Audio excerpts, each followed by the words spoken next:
figure it all out. But at any rate, it's great to meet you, and I would love to begin our conversation before we get into your work of motivating people and being that kind of a guru by asking, 4 years ago we were trying to figure out how we were going to get through the pandemic, how long it was going to last. Ultimately, how did you get through that time period, and how did it influence the way that you do things now? Well, it was an interesting time when the pandemic started. Um, I think all of us felt it, and we're still feeling it. Actually, I think that we're not out of the woods yet. So the impact was so profound. In my case, I was working, and I am still working actually in a family-owned business. Um, and the business was related to people actually coming physically to Silicon Valley. Executives from all over the world would come to Silicon Valley, and we would do executive education uh, programs for them. So when pandemic started, that business stopped, right? Nobody was coming, nobody was hosting.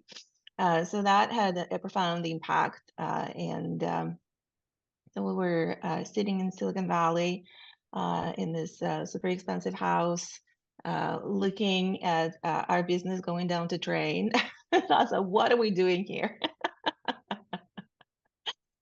So for me, it was actually a good opportunity to untether. So I actually moved to Bali.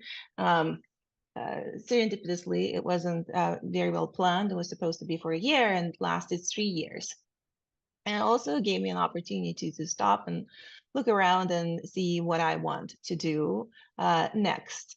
So the business since then picked up. So that's good. It survived and now it's thriving. But I am also pivoting into what I experienced throughout these pandemic times for myself and for my colleagues and for my family and for my friends.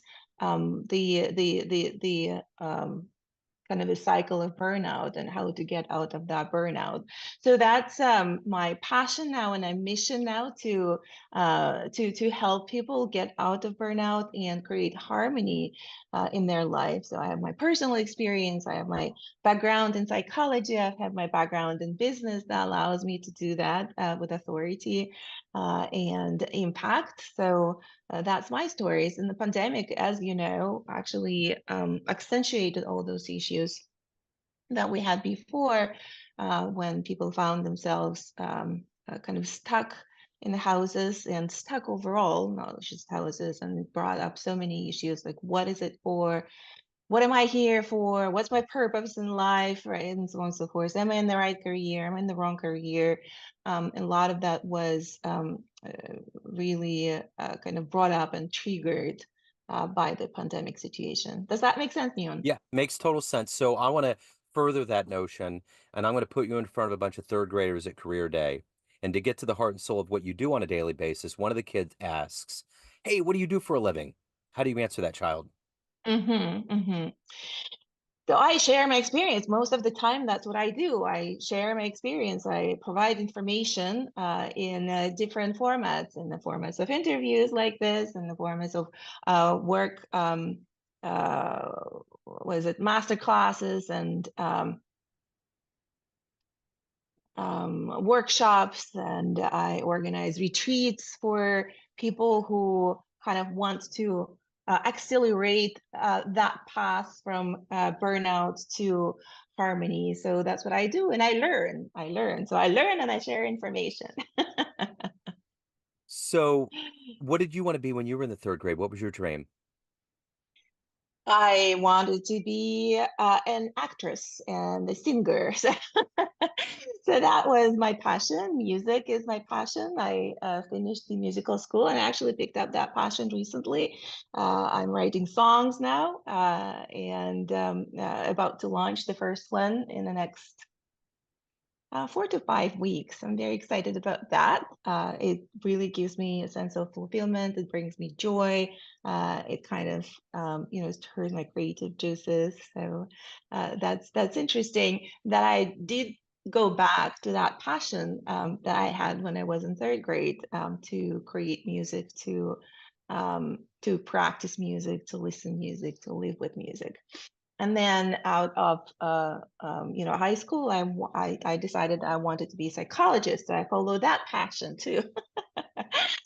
And I became a psychologist. I got my PhD in psychology, and I worked a very short period of time in psychology and burned out very quickly, actually. So that's how I learned about the burnout for the first time and decided to pivot into a corporate career.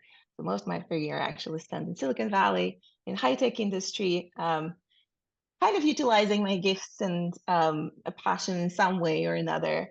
But then, kind of coming full circle now into the psychology and leveraging my psychology background and learnings and academic background to really kind of follow a new purpose now. Yeah.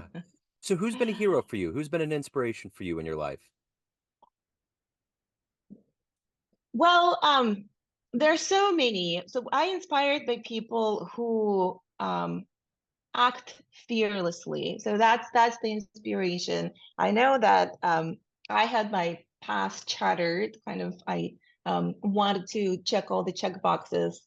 Go to school, go to good college, get a good job, get a house, so on and so forth.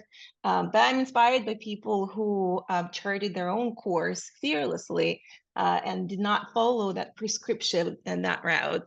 And I met a lot of them when I lived in Bali for the last 3 years. I'm really amazed how some of the people, in their 30s and 20s, how they approach life, how they make their choices, and how those choices and those motivations are different from mine when I was in my 20s and 30s.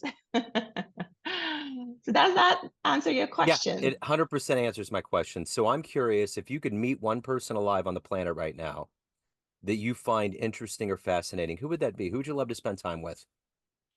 Yes. So I actually answered that question a couple of times, so I know what I want to say. I'd love to talk to someone like Pablo Picasso. So Oh, that's a yeah. So that's a person who definitely charted his own course, right? And had a completely different take on art, on life choices. So that would be a fantastic person to meet. so what is your motivation? You're changing lives, you're helping clients in big ways. What is that that gets you up every day and motivates you to do that and to also hold enough back to evolve as a person yourself? So that does motivate me, kind of servicing people this way. I know that I got support when I was in a similar situation was life changing. So I encourage other people to look for support, whether it's a mentor or coach or whoever that provides that kind of external validation and help and support to move forward. So that excites me. It excites me to share my knowledge, to share my experience, excites me to see the impact. Uh, it excites me when their eyes light up. It's like, oh, I did not think of it this way. I'm going to do this. I'm going to try this, and it excites me that I can see results. So, So, what has been one of your favorite client success stories so far?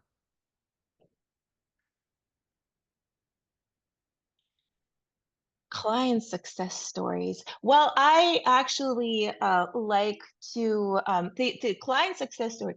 When I start working with people, they're usually to the point where they're kind of desperate. So they're to the point like, if I do this one more day in my life, um,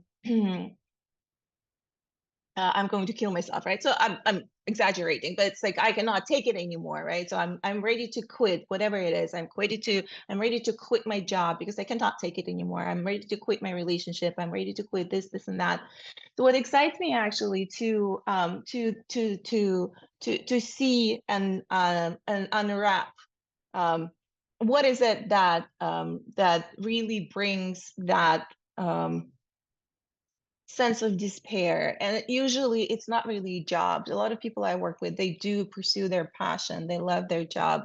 At the end of the day, once we remove all the noise and all the all the unhealthy stuff that's wrapped around that. So what my favorite success stories is that are when I call it productive happiness, right? When we actually take controlled approach to that. What is it that you don't like? And we take it step by step by step. And it turns out that the core of the things that they do, the relationships are really healthy relationships, and the job is really a job that they like and that they can grow with. So we don't need to completely uh, what is it? Completely explode everything in life, but take control approach, conscious approach. I really like when people come back to me and say, so one of the first things that we do, for example, we talk about self-care, right? So it's a very simple practice, not easy, but simple. Um, and when they start seeing results, literally in a couple of days, oh, I took, 3 steps toward my self-care today, and I see results. So that's kind of the favorite success Yeah. story when it happens in a controlled way, when people kind of become practicing, when they start approaching the happiness and harmony as a practice, not as another achievement and as a notch in the belt. Like, oh, now I'm happy, great. Yeah. What's next? But really start practicing it and start seeing the results. And the most important part is that once you make the changes for yourself, um, other people around you actually start mirroring those changes. So literally, you're creating your own environment. You're literally creating the life that you love. You literally, you actually, see people that you like, and you see actions that you like, and those changes start trickling down. So you basically create your own universe. So of all the things that you've done in your life and your career and evolved into, what are you the proudest of? All of it, all of it.